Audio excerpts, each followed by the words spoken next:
नमस्कार। दिन भर की बड़ी खबरों में आपका स्वागत है। मैं हूं शिवानी। आज की खबरों में बात होगी बज गया बिगुल। इस दिन होंगे बिहार विधानसभा चुनाव और इस दिन आएगा रिजल्ट। बीजेपी को बड़ा झटका की। वहीं सनातनी ने चीफ जस्टिस पर ज्योति से किया हमला। क्या हुआ एक्शन की और भाजपा सांसद को जनता ने दौड़ा दौड़ा कर मारा, डर गए धीरेन्द्र शास्त्री की। सोनम वांगचुक की गिरफ्तारी पर सुप्रीम कोर्ट ने शाह को जारी किया नोटिस की और खबर के अंत में बात होगी बीजेपी के नए राष्ट्रीय अध्यक्ष की। इसी के साथ आज दिन भर की सभी बड़ी और प्रमुख खबरों को जानेंगे विस्तार से। उससे पहले एक नजर सुर्खियों पर। बिहार में छठ के बाद 2 फेज में होंगे चुनाव। 6 और 11 नवंबर को होगी वोटिंग। नतीजे इस दिन किए जाएंगे जारी। जानिए 40 दिन की चुनाव प्रक्रिया में कब और क्या होगा। सुप्रीम कोर्ट में सीजेआई गवाही पर हमले की कोशिश। कोर्ट रूम में वकील ने जूता फेंका, नारा लगाया, सनातन का अपमान नहीं सहेगा हिंदुस्तान। वांगचुक अरेस्ट केस के तहत सुप्रीम कोर्ट में 14 अक्टूबर तक सुनवाई टली। पत्नी ने हिरासत में लेने की वजह पूछी। सुप्रीम कोर्ट ने केंद्र को भेजा नोटिस। बिहार में 243 सीटों पर अकेले लड़ेगी आप। उम्मीदवारों की पहली सूची की जारी।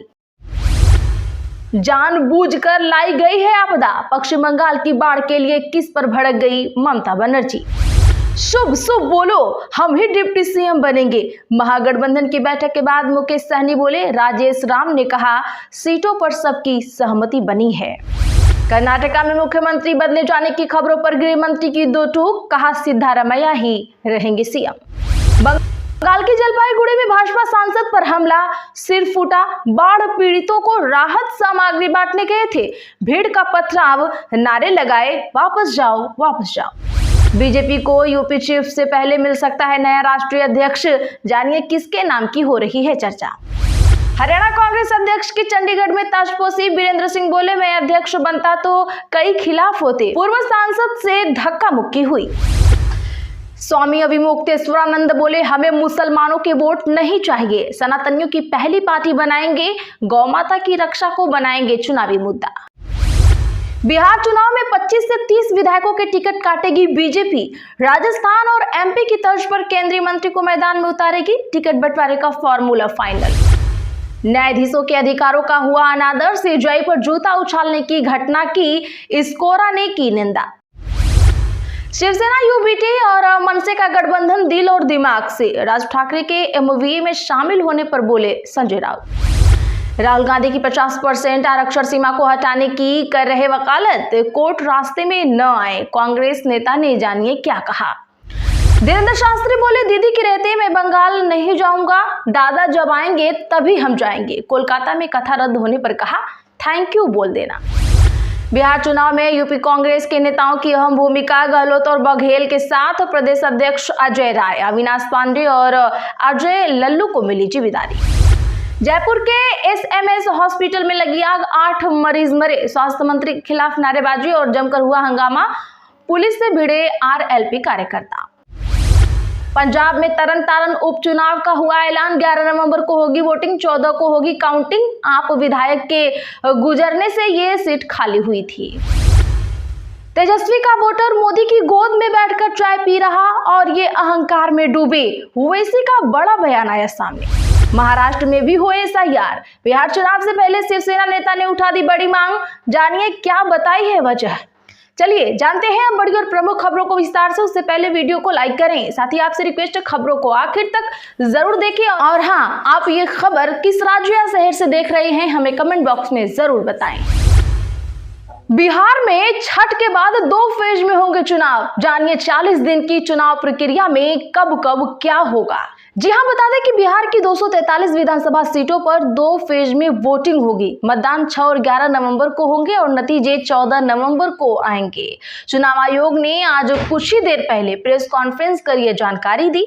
चुनाव के ऐलान से काउंटिंग तक की प्रक्रिया 40 दिन तक चलेगी। पहले फेज की वोटिंग छठ के 8 दिन बाद होगी। सभी राजनीतिक दलों ने वोटिंग की तारीखें दीपावली और छठ के बाद रखने की अपील की थी। आपको बता दें कि 2010 में इलेक्शन प्रोसेस 61 दिन, 2015 में 60 दिन और 2020 में 47 दिनों तक चली थी। इस तरह पिछले 15 साल में इस बार चुनाव सबसे कम अवधि में पूरी कराए जाएंगे।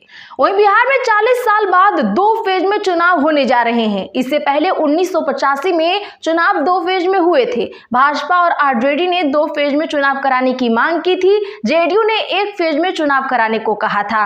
पिछले चुनाव यानी 2020 में 3 फेज में 20 अक्टूबर से 7 नवंबर के बीच वोटिंग हुई थी। 10 नवंबर को नतीजे घोषित हुए थे।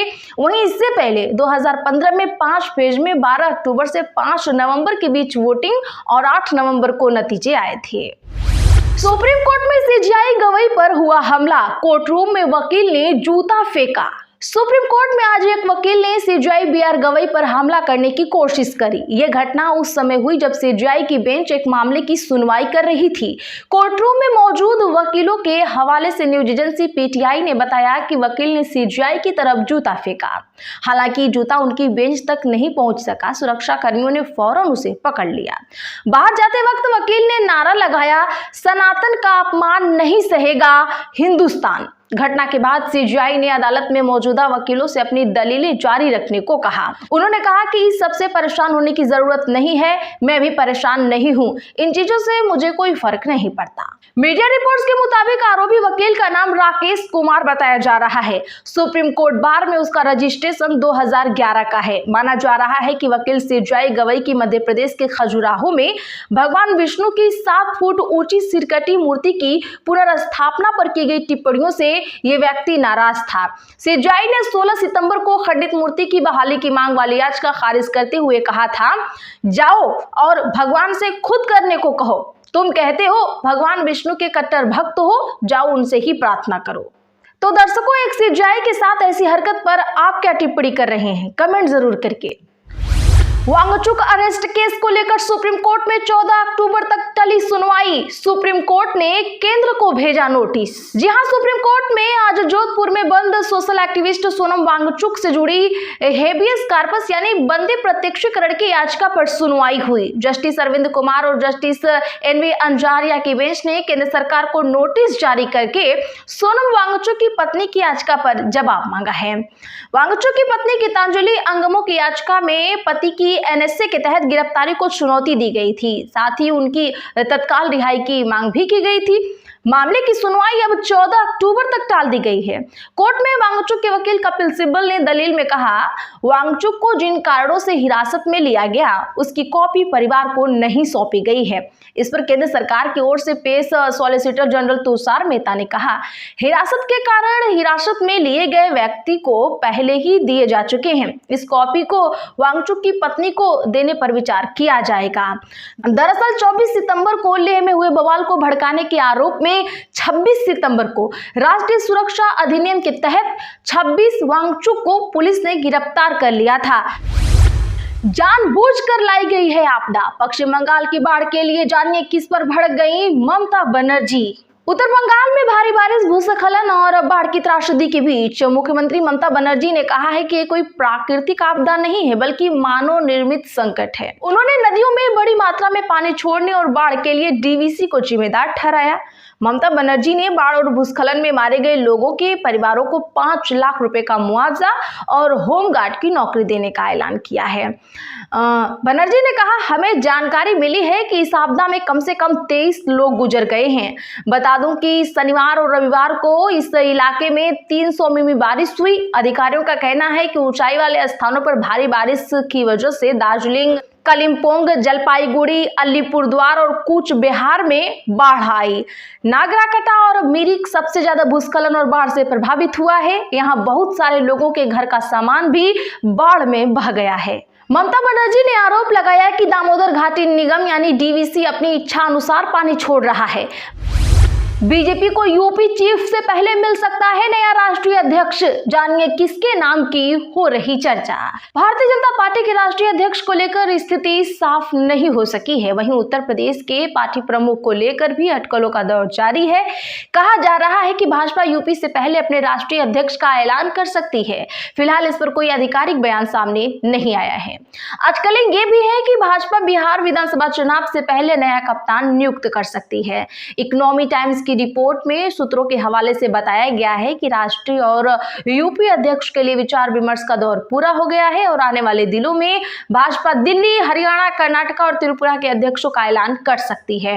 वहीं राष्ट्रीय अध्यक्ष की नियुक्ति के बाद यूपी भाजपा को नया कप्तान मिल सकता है। रिपोर्ट के अनुसार पार्टी नेतृत्व को फैसला लेना है कि वह ओबीसी चेहरे के साथ जाएगी या ब्राह्मण नेता का चुनाव करेगी। बता दें कि बिहार विधानसभा चुनाव के बाद यूपी अध्यक्ष की घोषणा की जा सकती है, ऐसा माना जा रहा है। और दोनों ही नियुक्तियों के लिए भाजपा पहले आरएसएस यानी राष्ट्रीय स्वयंसेवक संघ को विश्वास में लेगी। राष्ट्रीय अध्यक्ष पद के संबंध में 80 से ज्यादा भाजपा नेताओं से सुझाव मांगे गए हैं।